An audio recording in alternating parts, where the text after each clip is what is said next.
আজ সোমবার 29শে পৌষ 2024 সালের 15ই জানুয়ারি, সিংহ রাশি, সিংহ লগ্ন, লিও সাইনের জাতক জাতিকাদের আজকের দিনটি কিন্তু এক প্রকার বেশ কাটতে চলেছে।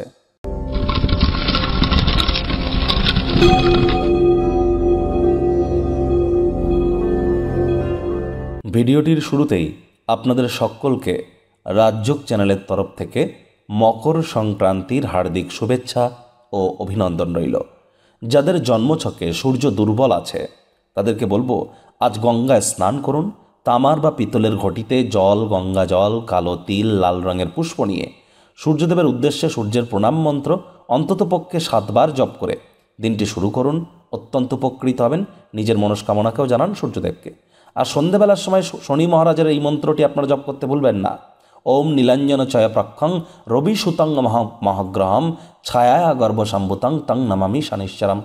এটি জপ করুন। অন্ততপক্ষে 108 বার জপ করতে পারলে খুব ভালো হয়। আজ নিরামিষ খাদ্য খাবার খান, মদ মাংস খাবেন না, তামসিক জীবনযাপনের আশ্রয় নেবেন না। কোনো প্রকার গ্রহদোষ যদি থেকে থাকে এবং কোনো প্রকার পিতৃদোষ যদি থেকে থাকে সেটি কাটানোর জন্য আজকের দিনটি মোক্ষম একটি দিন।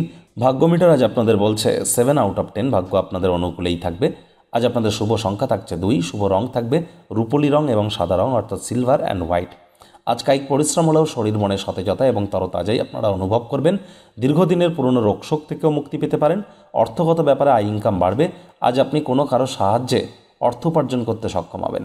আয় ইনকাম তো বাড়বে, তবে খরচ একটু বাড়তে পারে, যার কারণে সঞ্চয় ঘাটতি পড়তে পারে। আজ যেটা প্রয়োজন সেটা নিজের উপরে বিশ্বাস রাখা। অন্যকে তো পরে চিনবেন, আগে তো নিজেকে চিনুন। জগৎ চিনতে যাবেন পরে, আগে নিজেকে চেনাটা অত্যন্ত গুরুত্বপূর্ণ।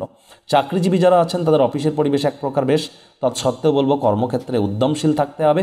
কম কথা বলে কাজ বেশি করুন, মনের থেকে মস্তিষ্ককে বেশি দাম দিন, তবেই কিন্তু বসের সুনজরে পড়তে পারবেন।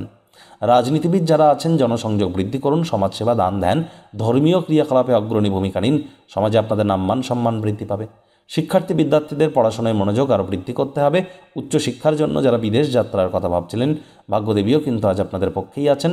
আজ আপনাদের সন্তান সন্ততি থেকে থাকলে তাদের এদিকে কঠোর সজাগ দৃষ্টি বজায় রাখুন।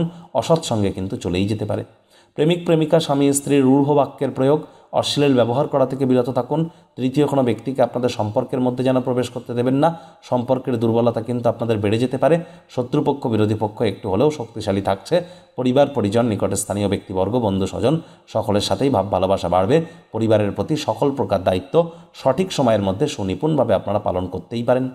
আজ কিন্তু আপনাদেরকেও বলবো ওয়েট অ্যান্ড ওয়াচ পলিসি গ্রহণ করা উচিত। কথায় আছে ধৈর্য বসতে লক্ষ্মী। তাড়াহুড়ো হটকারিতা করলেই কিন্তু মারাত্মক ক্ষয়ক্ষতি হতেই পারে। সতর্ক থাকুন, কেউ আপনার সাথে প্রেমের বিষয়ে ছলনা করতে পারে। আজ কিন্তু আপনার উচিত কোনো অভিজ্ঞ ব্যক্তিবর্গদের সাথে আপনার অসুবিধার কথাকে ভাগ করে নেওয়া, তাদের পরামর্শকে মেনে চলা। এটি আপনাকে অত্যন্ত লাভান্বিত করবে।